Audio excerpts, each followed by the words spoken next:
Okay, once I have the component specified, I need to input more information, including what methods to use and also what we actually want to simulate, what process. This button is handy. The next button will take you to the next required input. So in this case, what methods should we be using? And in this simulation, we're just going to be using ideal. So we're going to assume ideal mixtures, ideal vapor-liquid equilibrium. So we'll specify the methods. Now, when I press next, it says, what do I want to do? Well, I want to run a simulation.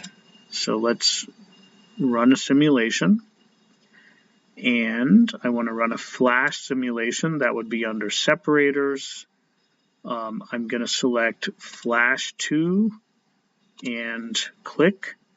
Now, when I was new to Aspen, sometimes I would inadvertently click on things. So let's imagine I accidentally clicked on several flash units. That's way more than what I want. So I click on this button, and then I individually click and press delete to get rid of my unwanted flash units. I only want one. So if I double click on, no, that's not what I wanted to do. Maybe I click on material. Oh, here we go. So I click on material, and I see 3 red lines indicating required inputs to my flash. So I can click on the arrow and then create an input. Click on this for vapor output, and this line for liquid output. This last one is optional, and it's a water decant. There's no water in this simulation. Now, sometimes, again, you kind of inadvertently create streams that you don't want, sometimes. So if I click on the arrow and then click on this and press delete, I can get rid of things. Sometimes you miss when you try to put a stream into or out of a unit. So with the cursor in this mode, sometimes I like to just kind of move around the flash, and you can see that the input and output streams move with it, which means they're actually connected.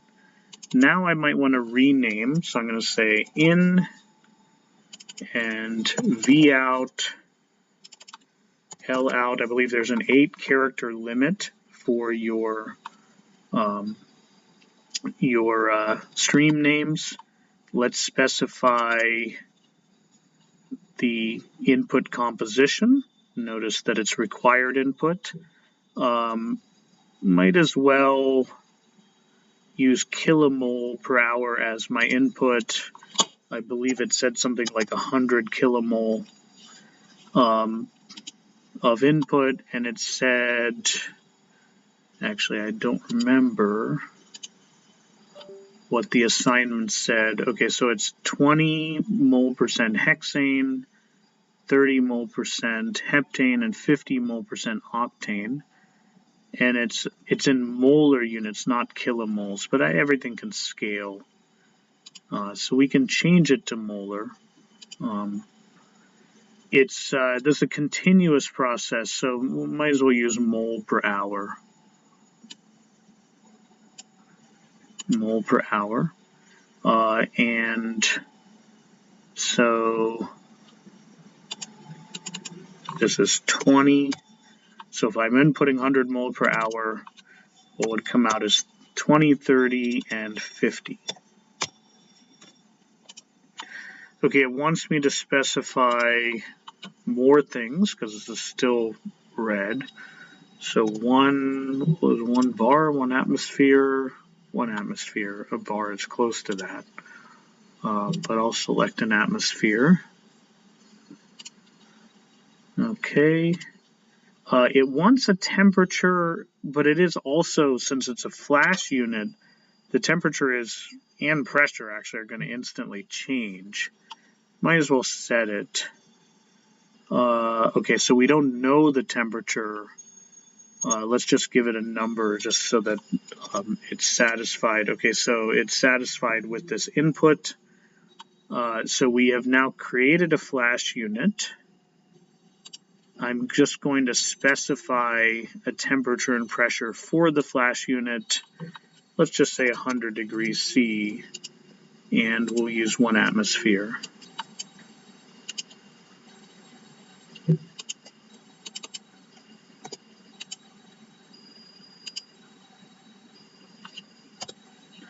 Okay, it now feels like it has enough information, and I can press next, but it tells me all the inputs that are necessary for a simulation are done.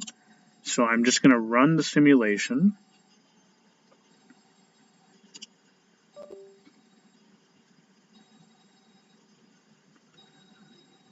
And